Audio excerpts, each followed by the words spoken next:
Hi കൂട്ടുകാരെ, ഇന്ന് dal fry ചെയ്യണം. അതായത് ഒരു സ്പെഷ്യൽ ദാൽ ഫ്രൈ എൻ്റെ ചേച്ചി ഇന്നലെ പറഞ്ഞു തന്നു നാട്ടിൽ നിന്ന്. അപ്പോൾ അതുകൊണ്ട് ഒന്ന് ചെയ്യാമെന്ന് വിചാരിച്ചു. അപ്പോൾ അതിനകത്ത് നമ്മൾ എണ്ണ ഒഴിച്ചു, കടുകത്ത് ഇത് ഞാൻ ദാൽ വേവിച്ച് വെച്ചിരിക്കുകയാണ്. അതായത് ചെറുപരിപ്പുണ്ടല്ലോ, ചെറുപയറിൻ്റെ പരിപ്പ് 1 ഗ്ലാസ്, ഒരു 2 സ്പൂൺ ഉഴുന്ന്, ഇത്രയും കാര്യമായിട്ട് ഞാൻ വേവിച്ച് നല്ലതായിട്ട് ഉടച്ച് വെച്ചിരിക്കുകയാണ്. അപ്പോൾ ഇതിനായിട്ട് തക്കാളി, ഒരു 3 വലിയ തക്കാളി ഞാൻ അരിഞ്ഞ്, വെളുത്തുള്ളി കുറച്ചേറെ വേണം, ഒരു 10-12 അല്ലി വെളുത്തുള്ളി, ചെറിയ ഉള്ളി, ഇതെല്ലാം ചേർത്ത് നല്ലതായിട്ട് വഴറ്റി, ഇഞ്ചി 1 ഇഞ്ച് നീളത്തിൽ ഇഞ്ചി കൊത്തിപ്പിടിച്ചരിഞ്ഞത്, ഇത്രയും ചേർത്ത് നല്ലതായിട്ട് വഴറ്റി വെച്ചതിന് ശേഷം ഈ വേവിച്ചടിച്ച് വെച്ചിരിക്കുന്ന പരിപ്പ് മിക്സ്, അതായത് സിരുപരിപ്പും ഉഴുന്നും എല്ലാം ചേർത്ത് അടിച്ച് വെച്ചത് എൻ്റെ കൂടെ ഒന്ന് മിക്സ് ചെയ്ത് കഴിഞ്ഞാൽ നമ്മുടെ ദാൽ ഫ്രൈ റെഡിയായി.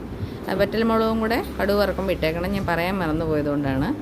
സ്പീഡപ്പായിട്ടാണ് എല്ലാം ചെയ്യുന്നത്, അപ്പോൾ അതുകൊണ്ട് കുറച്ച് സ്ലോലി പറയാൻ പറ്റത്തില്ല. എൻ്റെ വീഡിയോ കാണുന്ന എല്ലാ കൂട്ടുകാരും ലൈക്ക് ചെയ്യുകയും സപ്പോർട്ട് ചെയ്യുകയും ചെയ്യണം. ഈ നല്ല ടേസ്റ്റായ ഒരു ദാൽ ഫ്രൈ ആണ്. എല്ലാവർക്കും ചപ്പാത്തിയുടെ കൂടെയും ചോറിൻ്റെ കൂടെയും ഒക്കെ കഴിക്കാവുന്നതാണ്. ചില ഉഴുന്ന് ചേർക്കുന്നതുകൊണ്ട് നല്ല കൊഴുപ്പോട് കൂടി നമുക്കിത് കിട്ടും. ചുമലപ്പരിപ്പും ഇതിൻ്റെ കൂടെ നമുക്ക് ആഡ് ചെയ്യാം. അതും കൂടെ ആകുമ്പോൾ നല്ല ഹെൽത്തി ഒരു ദാൽ ഫ്രൈ ആണ്. കൊച്ചു കുഞ്ഞുങ്ങൾക്കൊക്കെ കഴിച്ച നല്ല ഒരു ഹെൽത്തി ആഹാരം, ഒരു നല്ലൊരു ഡിഷാണ്. എല്ലാ കൂട്ടുകാരും ട്രൈ ചെയ്ത് നോക്കണേ.